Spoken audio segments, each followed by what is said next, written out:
Assalamualaikum warahmatullahi wabarakatuh. Alhamdulillah rabbil alamin. Allahumma sholli ala Muhammad wa ala ali Muhammad. Pada kesempatan kali ini, Bapak akan mempresentasikan materi tentang VLSM. VLSM merupakan singkatan dari variabel length subnet mask, di mana variabel itu merupakan artinya ya merupakan tidak tetap atau dinamis. Nah, contoh dari atau antonim dari variabel itu adalah konstanta atau tetap. Nah, sedangkan length itu adalah panjang atau rentang. Subnet merupakan bagian dari jaringan. Sub karena bagian, net atau network. Sedangkan mask topeng atau antarmuka. Nah, di mana VLSM ini merupakan metode pemetaan suatu host yang terkoneksi dalam satu jaringan yang terbentuk dari subnetting, supernetting, atau gabungannya. Di mana VLSM ini memiliki beberapa metode atau teknik yang salah satunya adalah teknik timeline atau lini masa. Kita sama-sama ketahui, syarat perangkat komputer saling terkoneksi pertama itu haruslah dalam satu kelas, kemudian dalam satu network, dan ketiga dalam rentang host yang tersedia. Ini akan berfungsi dan akan dapat kita gunakan jika CIDR yang digunakan adalah CIDR default, misalnya kelas A/8, kelas B/16, kelas C/24 pada setiap IP address yang digunakan. Namun, apabila kita menggunakan IP address yang merupakan hasil dari subnetting atau supernetting, maka syarat kedua ini ditiadakan ya, atau tidak diindahkan gitu ya, tidak diperhitungkan lagi. Nah, sebagai contoh ini merupakan gambar dari IP address yang memiliki kelas default dan kelas atau CIDR default atau CIDR subnetting ya, karena dia /25. Nah, pertanyaannya, dari keempat PC ini, PC mana saja yang akan terhubung? Jika kita menggunakan patokan yang tadi, syarat kedua ini harus satu network, maka yang terhubung itu hanya PC 1 dengan PC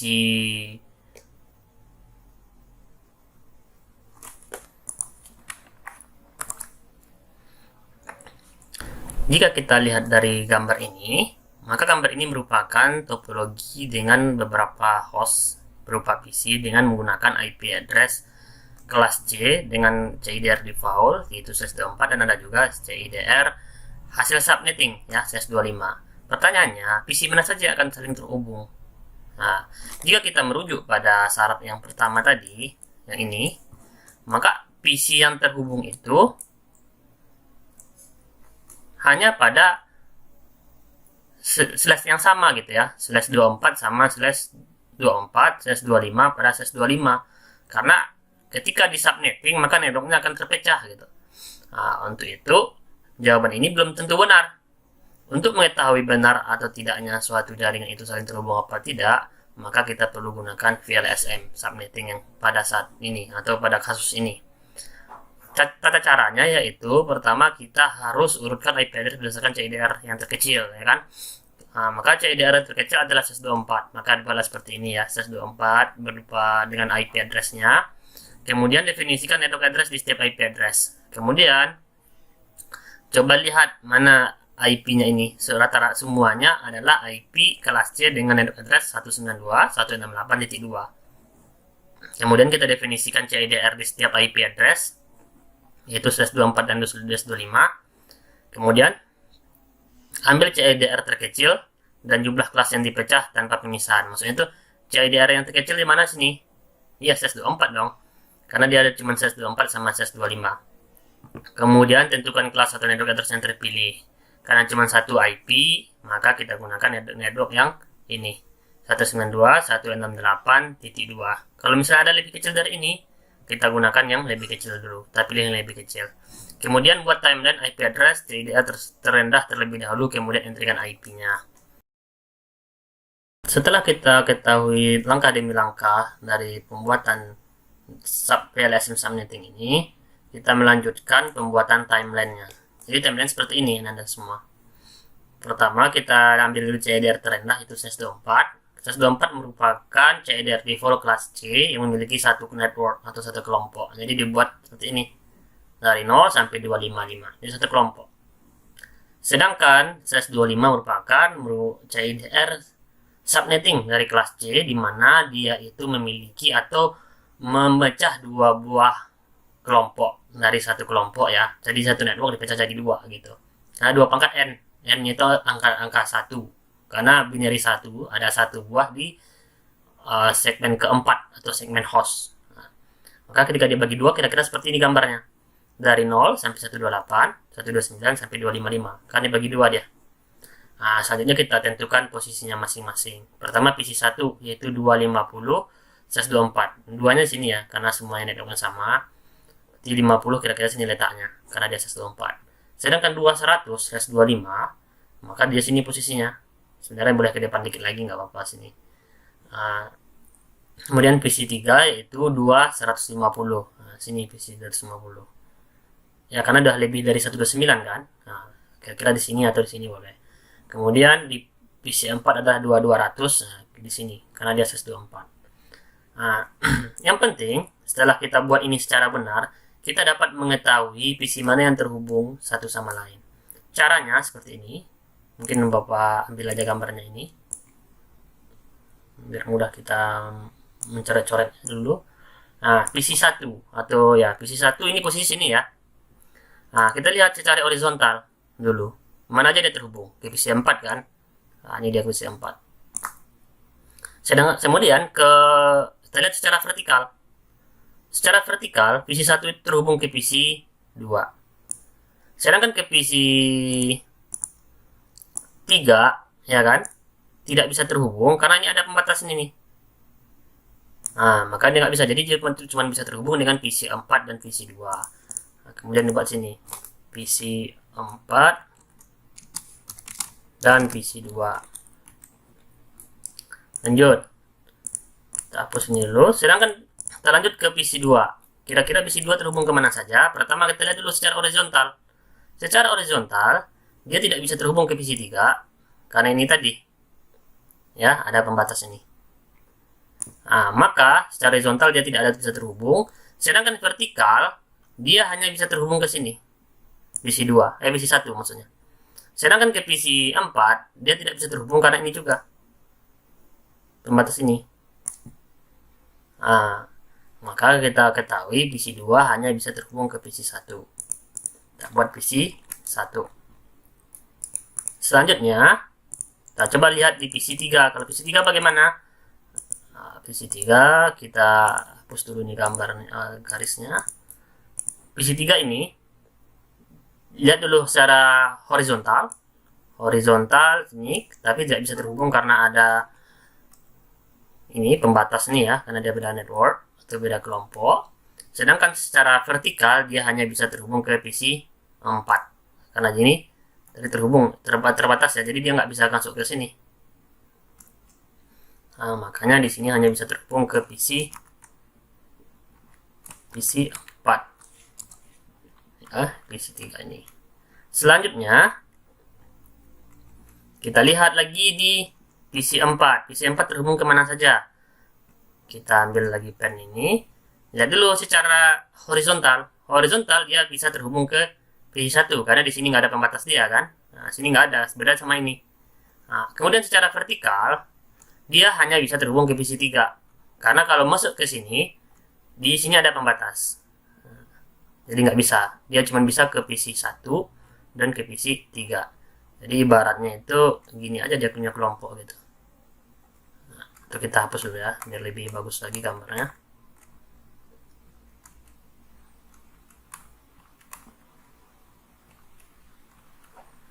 Jadi seperti inilah kira-kira gambarnya nanti. Nah, kalau pas di PC 4, nah, jadi dia bisa terhubung ke PC3 dan ke PC1. Jika ada sini ada lagi PC lain misalnya, ya terhubung. Di sekali sini terhubung juga. Nah, maka kita tuliskan itu di sini PC1 dan PC3. Itulah cara untuk membentuk dan melihat dari CIDR atau VLSM untuk hasil dari subnetting. Kita lanjutkan dengan VLSM supernetting. Bapak beri satu contoh KS ya, kasus. Misalnya ini ada beberapa perangkat komputer di mana di sini terdapat IP address kelas C dengan CIDR defaultnya /24 dan CIDR hasil supernetting dari kelas C /23 karena dia turun.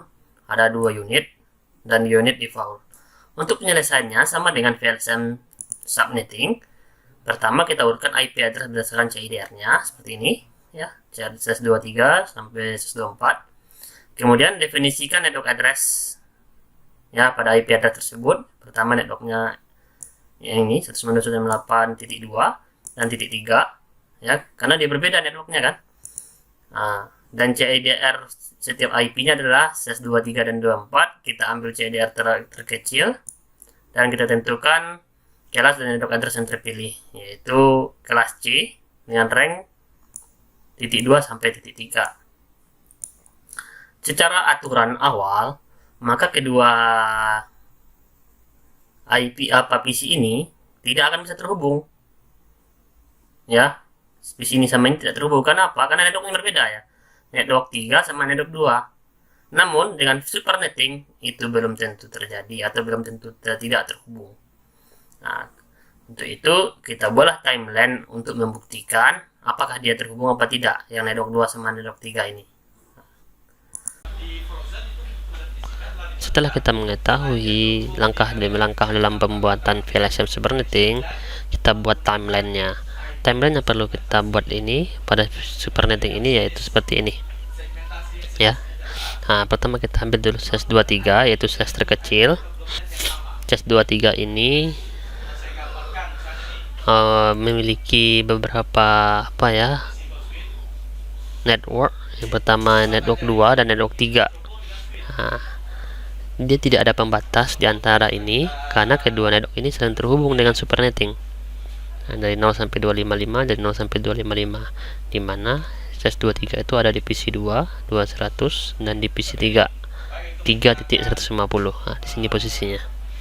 Namun ketika /24 maka networknya itu terbagi karena /24 itu default ya, satu network dia. PC 1 ya dia sendiri aja di segmen 2, sedangkan di PC 4 itu hanya di segmen 3. Nah, dia terhubung.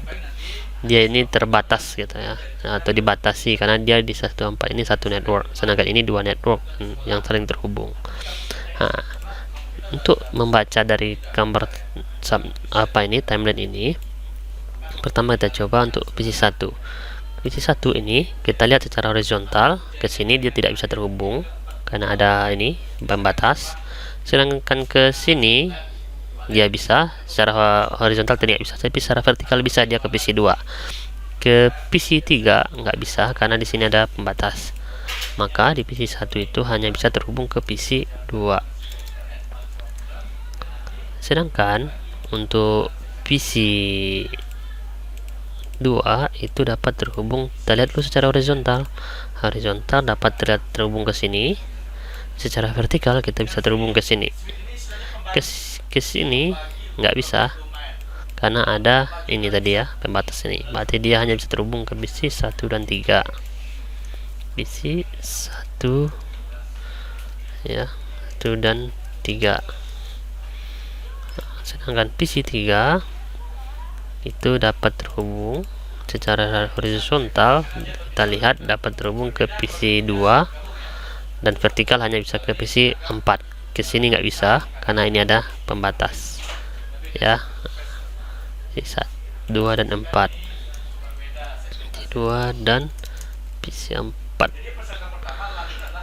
Terakhir PC 4 itu secara horizontal tidak bisa terhubung ke manapun ya, karena ke sini ada pembatas, sedangkan ke vertikal hanya bisa ke 3. Ke 2 nggak bisa karena ini ada pembatas ya. Berarti hanya bisa terhubung ke PC 3. Nah, itulah VLSM dari supernetting. Oke, kita lanjut ke VLSM gabungan seperti ini. Nah, ini gabungan ya. Jadi subnetting dan supernetting, karena ini default.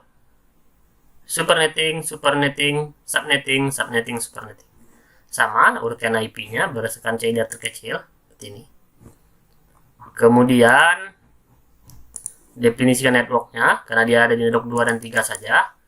CIDR-nya 23, 24, 25, dan default-nya 23 paling kecil, dan rentang IP-nya yaitu 2 dan 3 kelas C. Sama seperti tadi, pertama kita buat slash 23 dulu, yang paling kecil, yaitu network 2 seperti ini, network 3 seperti ini, slash 24, ya, karena dia diberi network kan, berarti network 2 itu dari 0 sampai 255, dan network 3 dari 0 sampai 255. Sedangkan slash 25 kan pembagian itu, maka dia akan dibagi 4 ya kan, karena 2 maksudnya itu 2 pangkat n itu kan 2, berarti satu network itu dibagi 2 ya. Nah, 3 dengan network 0 dan broadcast address 127, 3 dengan network 128 dan broadcast address 255. Nah, jadi satu network ini dibagi 2 karena dia SS25 kan. Nah, begitu juga yang ini segmen 2 atau IP2 ini. Nah, kayak gini cara penulisannya atau cara pembuatan gambarnya. Mungkin nanti bisa coret-coret dulu. Pertama dibuat dulu yang CIDR terkecilnya dulu. Kan satu grup tuh. Supernetting kan dari 0 dan 1, 2 dan 3. Maka dia satu garis ini. Ya ada pemisah dari 0 sampai 255. Namun ketika SS24 kan berbeda itu. SS24 itu kan satu network saja, nggak dibagi ataupun digabung. Makanya 2 ya dari 0 sampai 255, 3 ya dari 0 sampai 255. Begitu juga SS25. SS25 itu bukan default lagi, namun subnetting. Satu network dibagi 2. Ya, itu 3 ini dari 0 sampai 27 satu network. 3 ini dari 128 sampai 255 satu network lagi. Nah,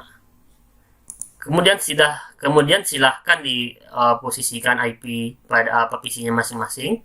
PC 1 adalah 250/24. Ini SS24 250. Nah, ini dia. PC 2 200/23. Ini dia. Karena SS23 200. Nah, yang terpenting, ini akan lebih menantang lagi ya. Kita harus mampu menentukan posisi mana PC yang terkoneksi. Kemudian, yang terpenting dari gambar ini, kita harus mampu, setelah kita mampu membuat seperti ini, kita harus mampu membacanya. Kita ambil dulu gambarnya seperti ini supaya mudah dicoret-coret. Kita lihat dulu PC 1. Kita lihat PC 1 secara horizontal dia tidak bisa terhubung atau tidak ada temannya ya. Kalau di sini nanti ada temannya itu nggak bisa karena ada penghalang ini.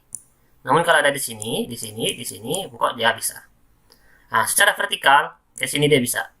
Ya. Namun jika ada di sini, dia nggak akan bisa ke sini karena ada ini. Sedangkan ke atas, ya vertikal ke atas, ke sini bisa, dan ke sini bisa. Karena di sini nggak ada penghalang sini ya, di sini nggak ada penghalang atau tidak ada pembatas. Maka PC A itu bisa terhubung, atau PC 1 itu bisa terhubung ke PC 2, 3, 4, 6. Ya, tulis seperti ini. PC 2, 3, PC 4 dan PC 6. Nah, kita ambil contoh satu lagi, misalnya untuk PC 2 ya, PC 2 lagi. PC 2 itu akan dapat terhubung ke PC secara horizontal ya. Kita lihat dulu ke PC 6 dan PC 3 karena nggak ada penghalang sini. Ya kan? Nah, sedangkan ke vertikalnya dia itu bisa terhubung ke PC 1 dan PC 4 ya, sama dengan yang PC A tadi. Karena kecuali nanti ada di sini 1 ya, nggak bisa nih, nggak akan bisa ke sini karena ada penghalang. Namun nanti yang PC 6 bisa terhubung ke sini ya, karena dia posisi sama-sama di sini ya. Nah, sama-sama di sini. Berarti PC 2 ini terhubung ke PC 1, PC 3, PC 4, dan PC 6.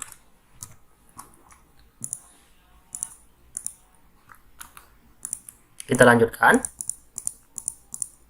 Untuk PC3 ya, PC3 ya, PC3 ini secara horizontal bisa terhubung ke 6 dan 2, sedangkan vertikal hanya bisa ke 5 ya.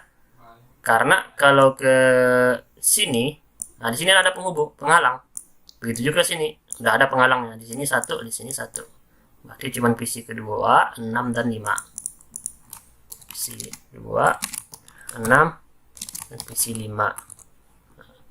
Sedangkan PC 4 itu bisa terhubung ke, ganti warnanya, PC 4 ini ke sini bisa, secara horizontal nggak ada ya karena ini sudah punya penghalang sini. PC 1 dan PC 2. PC 6 dia tidak bisa terhubung karena ada ini. Di garis dia itu ada penghalang, berarti cuman yang sininya aja bisa terhubung gitu. Nah, PC 2 dan 1 ya. Sedangkan untuk PC 5 ya, PC 5 ini secara horizontal tidak ada, sedangkan secara vertikal cuman ada bisa ke PC 3. Jadi dia hanya bisa terhubung sini aja ya. Kalau misalnya gambar tuh yang sisi sini aja dia bisa. PC 5 ini ke sana nggak bisa karena ada penghalang ini 1 2. PC 3. Sedangkan PC 6 bisa terhubung ke 3 2 2 ya tadi 1. Sedangkan ke PC 4 dia tidak bisa terhalang, tidak bisa ke sini karena di sini ada tadi penghalang kan sini. Nah ini. Nah, ya, dia bisa hanya terhubung sini aja, misalnya nih. Nah, kalau ada IP sekitar sini dia akan bisa terhubung. Sekitar sini kita lanjutkan. Untuk PC 5 secara horizontal dia tidak akan bisa terhubung kemanapun ya, karena di sini ada pembatasnya. Sedangkan vertikalnya dia hanya bisa ke 3, ke 6, 2 dan 1 ini nggak bisa terhubung karena di sini ada penghalang ya, pembatas. Sedangkan PC 6 bisa terhubung ke PC 3, PC 2 ya kan, ke PC 1. PC 4 dia tidak bisa karena di sini ada pembatas. Jadi istilahnya kalau kita buat di sini cakupan PC 6 itu cakupannya itu dari sini ya. Nah, kita hapus lagi dulu. Dari sini sampai sini ya, sampai 255. Nah di sini nggak bisa dia karena ini ada pembatas ini. Nah dari sini ini bisa, di sini ya, sini nah itu juga sini nah sampai sini. Nah itulah cakupannya. Ini nggak bisa karena ada penghalang, di sini pun nggak bisa karena di sini ada penghalang juga. Jadi untuk 6 ya, untuk 6 itulah tadi. Untuk 5 tadi dia bisa terhubung ke PC 3, sedangkan PC 6 terhubung ke 1 2 3 ya, PC 1, PC 2 dan PC 3. Nah itu dia. Itu untuk memantapkan penerapan konsep ini, Anda diharapkan dapat melaksanakan simulasi ini pada VLSM ini. Silahkan dicobakan VLSM subnetting seperti yang gambar tadi, topologi seperti ini, entrikan IP-nya sesuai dengan topologi, dan buat nih tabel pengamatan. Jika reply silahkan klik reply atau ditulis reply, jika RTO RTO atau DHU ataupun GF. Nah, coba buktikan apakah yang kita buat ini sudah benar atau ada sedikit kekeliruan. Nah, itu nanti silakan Anda cobakan dan kita bahas kembali di laboratorium. Dan semangat untuk mencobakannya, karena bagaimanapun seorang atlet yang hebat itu akan mampu menjadi juara jika melaksanakan latihan berkali-kali ya, nggak cuma 1, 2, 100 bahkan ribuan. Karena gitu juga dengan kita, begitu juga dengan pelajar, dia tidak akan mampu memahami satu konsep apabila hanya satu kali bahas, harus berulang-ulang kali. Semoga bermanfaat, dan jika ada nanti yang diragukan boleh ditanyakan di laboratorium. Bapak tutup. Assalamualaikum warahmatullahi wabarakatuh.